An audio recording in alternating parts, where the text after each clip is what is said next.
جب وہ آئے تو حضور نے پوچھا کھانا کھانا ہے؟ تم نے کہا کھانا ہے۔ جھوٹ اور بھوک کو جمع کرنا منع ہے، کہا جی کھانا ہے۔ تو حضور صلی اللہ علیہ وسلم نے فرمایا ازواج مطہرات کے گھروں میں پتہ کرو کچھ ہے۔ حضرت ام سلمہ کے گھر میں پتہ کیا تو کہا یا رسول اللہ 4 دن سے روٹی نہیں پکی۔ حضرت زینب سے پوچھا تو کہا حضور کئی دن سے چولہا ہی نہیں جلایا۔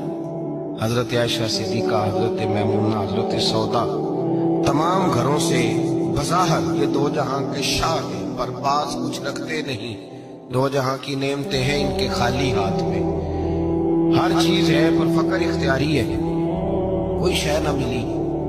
نبی پاک صلی اللہ علیہ وسلم نے مسجد میں اعلان کیا، فرمایا کون ہے جو میرے مہمان کو روٹی کھلائے؟